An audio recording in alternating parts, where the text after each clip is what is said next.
Hello friend, this is Vikas Pandey and welcome to easytutsforyou.com। आज के इस ट्यूटोरियल में हम एक सिंपल प्रोग्राम बनाएंगे क्लास के द्वारा। यहाँ पर हम क्लास का यूज़ करेंगे जिसमें हम प्रोग्राम बनाएंगे क्लास ऑब्जेक्ट के थ्रू। इसके पहले हमने जो भी प्रोग्राम बनाया है वो एक सिंपल प्रोग्राम हमने बनाया है जो कि प्रोसीजर ओरिएंटेड था। जब हम ऑब्जेक्ट ओरिएंटेड प्रोग्राम बनाते हैं तो उसमें हम क्लास ऑब्जेक्ट का यूज़ करते हैं। जैसा कि पहले की वीडियो में हम देख चुके हैं कि किस तरीके से हम क्लास डिफाइन करते हैं, कैसे हम उसका ऑब्जेक्ट क्रिएट करते हैं। आज हम एक प्रोग्राम बनाएंगे, उसमें इसको यूज़ करेंगे। तो एक सिंपल सा प्रोग्राम बनाने वाला हूँ मैं एडिशन का, जिसमें यूज़र द्वारा 2 नंबर एंटर कराया जाएगा और हमको उसका आउटपुट मिलेगा उनके एडिशन के रूप में। तो स्टार्ट करते हैं प्रोग्राम। सबसे पहले header file has include iostream.h और इसी तरीके से है include conio.h। जब हम क्लास ऑब्जेक्ट के थ्रू प्रोग्राम बनाते हैं तो क्लास बनाते समय हमको ये ध्यान रखना होगा कि जो भी डेटा या फंक्शन प्रोग्राम में यूज़ किए जाने वाले हैं उनको हम क्लास के अंदर लिखते हैं, उनकी लिस्ट होती है। तो जैसे मैं यहाँ पे क्लास बना रहा हूँ, क्लास एक कीवर्ड है और जो भी इसका मैं नाम रख रहा हूँ ये आइडेंटिफायर है। मैंने क्लास बनाया सम। हमको 2 नंबर जोड़ने के लिए 3 वेरिएबल की जरूरत पड़ेगी। 2 यूजर से लेंगे ए और बी की वैल्यूज और एक टोटल करेंगे। तो यहाँ पे मैं इंटीजर टाइप की 3 वेरिएबल बनाता हूँ, ए कॉमा बी कॉमा टी। चूँकि यहाँ पर मैंने किसी पब्लिक या प्राइवेट कीवर्ड का यूज़ नहीं किया है। मैंने पहले ही बताया था जब आप यहाँ पर पब्लिक प्राइवेट कोई ऐसा कीवर्ड यूज़ नहीं करते तो बाय डिफ़ॉल्ट जो इसके मेंबर बनते हैं वो प्राइवेट होते हैं। अब आगे मैं पब्लिक का यूज़ कर रहा हूँ, ये विजिबिलिटी लेवल है। यहाँ पर मैं आपको वो यहाँ पर 2 फंक्शन हम बनाएंगे। पहला वाइड गेट डेटा, यूज़र से डेटा लेने के लिए, एंटर कराने के लिए, और दूसरा wide put data, output print करने के लिए। तो ये हो गए 2 फंक्शन। यहाँ पर क्लास क्लोज। तो आप यहाँ देख पाएंगे कि हमारे पास क्लास में है 3 डेटा, 2 फंक्शन, डेटा प्राइवेट और फंक्शन पब्लिक है। अब हम इन 2 फंक्शन को डिफाइन करेंगे कि इनका वर्क क्या होगा, जो कि मैं यहाँ पर क्लास के आउटसाइड में डिफाइन करने वाला हूँ। हम फंक्शन को इनसाइड या आउटसाइड में डिफाइन कर सकते हैं।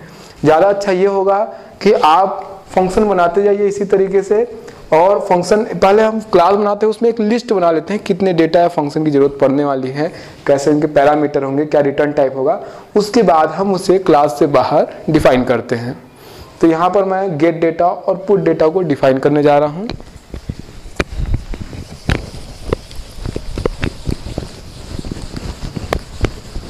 कंटिन्यू है प्रोग्राम। तो डिफाइन करते हैं रिटर्न टाइप वाइड, क्लास का नाम सम, स्कोप रिजोल्यूशन, जिस फंक्शन को डिफाइन करना है उसका नाम, गेट डेटा और पैरामीटर लिस्ट जो कि वाइड है।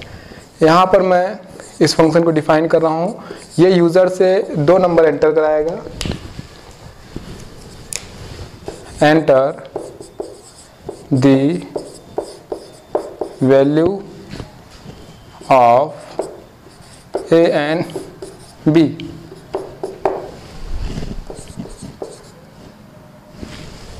अब 2 वैल्यूज को हम एंटर कराएंगे जिसके लिए हमने वेरिएबल बनाया हुआ है C in A and B, और यहाँ पर ये फंक्शन क्लोज। तो ये फंक्शन यूजर से 2 नंबर लेगा जो कि A और B हमने प्राइवेट डेटा बना रखा है, वहाँ पर स्टोर होगा। तो ये चूंकि मेंबर है क्लास का, ये प्राइवेट डेटा को इस तरीके से डायरेक्ट एक्सेस कर सकता है, जबकि आउटसाइड से डायरेक्ट एक्सेस नहीं हो सकते। आगे चलते हैं। दूसरा फंक्शन मैं डिफाइन कर रहा हूँ वाइड सम, उसका नाम है पुट डेटा वाइड। ये आउटपुट प्रिंट करेगा। तो हमने वेरिएबल बनाया है t is equal a plus B, दोनों को ऐड करते हैं और आउटपुट प्रिंट करते हैं cout addition of variable a, उसके बाद फिर मैसेज एंड उसके बाद फिर वेरिएबल b। अब यहाँ पर साइन लगा लेते हैं इज इक्वल का, एडिशन ऑफ ए वेरिएबल की वैल्यू प्रिंट होगी एंड बी वेरिएबल की वैल्यू प्रिंट होगी, फिर इज इक्वल का साइन, उसके बाद वेरिएबल की वैल्यू, वेरिएबल का एडिशन जो कि टी पर है यहाँ पर प्रिंट होगा टी की वैल्यू, और इस तरीके से ये फंक्शन क्लोज। तो यहाँ पर हमने दो फंक्शन बनाए हैं जो कि डिक्लेयर किए थे क्लास के अंदर, दोनों को ही मैंने यहाँ पे डिफाइन कर दिया कि पहला फंक्शन जो होगा गेट डेटा वो यूजर से 2 नंबर लेगा, ए और बी में स्टोर करेगा, जबकि दूसरा फंक्शन उनका एडिशन स्क्रीन पर प्रिंट करेगा। अब इसको यूज करेंगे हम मेन प्रोग्राम में।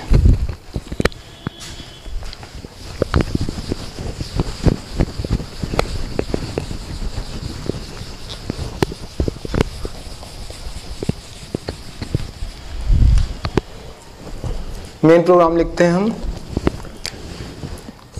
Int main.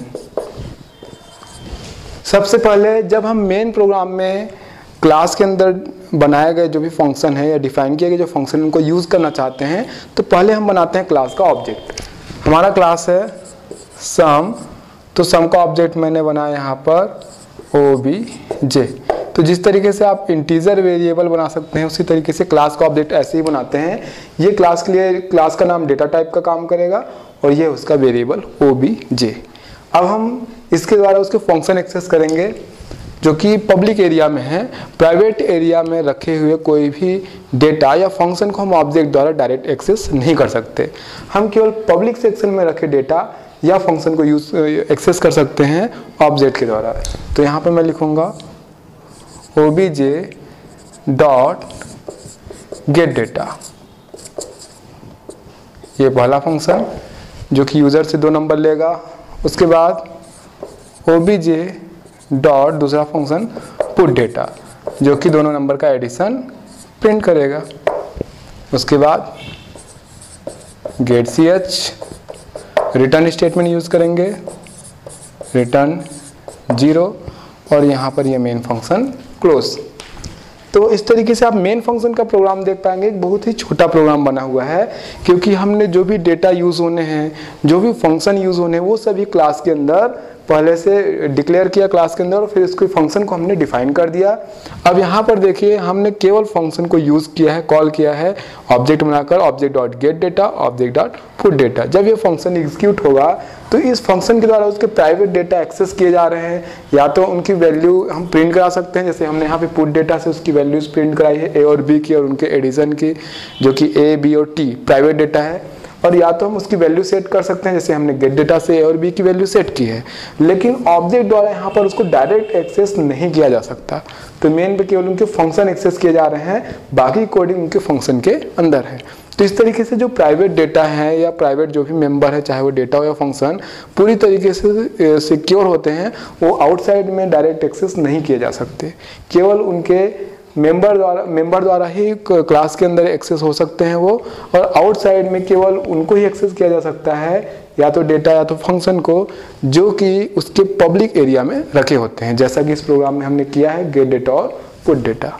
तो इस तरीके से प्रोग्राम जो हमने बनाया आज क्लास ऑब्जेक्ट के थ्रू, बहुत ही सिंपल और बहुत ही सिंपल प्रोग्राम बना सकते हैं हम लोग। बहुत ही सिंपल प्रोग्राम है।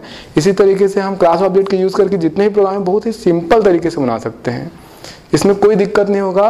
बस आपको क्लास या ऑब्जेक्ट जो हम क्लास बनाते हैं कैसे किस तरीके से बनाते हैं उसके रूल्स बिल्कुल क्लियर होने चाहिए।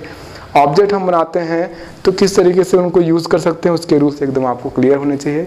इसके पहले आपको क्लास ऑब्जेक्ट और उनके जो भी मेंबर्स हैं, जैसे कि अगर हम मेंबर डिफाइन करते हैं फंक्शन को तो कैसे डिफाइन कर सकते हैं, इनसाइड या आउटसाइड में, ये सब दिया गया है। आप उन वीडियोस को देख सकते हैं अगर आपने इसके पहले नहीं देखा है तो। इसके बाद हम जो भी प्रोग्राम बनाएंगे वो क्लास ऑब्जेक्ट के थ्रू बनाएंगे, जो कि बहुत ही सिंपल है। यहाँ पर जैसा कि मैंने पहले ही आपको बताया था कि यूजुअली हम यहाँ पर प्राइवेट और पब्लिक 2 एरिया का यूज़ कर रहे हैं। जैसे जैसे प्रोग्राम में हम आगे बढ़ेंगे हम प्रोटेक्टेड का भी यूज़ करेंगे। ये विजिबिलिटी लेवल है, विजिबिलिटी लेवल के ऊपर मैं एक अलग से एक वीडियो दूंगा जिसमें आपको पब्लिक, प्राइवेट और प्रोटेक्टेड के बारे में डिटेल जानकारी दी जाएगी। तब तक के लिए आप हमारी वेबसाइट easytutsforyou.com पे लॉगिन कर सकते हैं। तब तक के लिए बाय।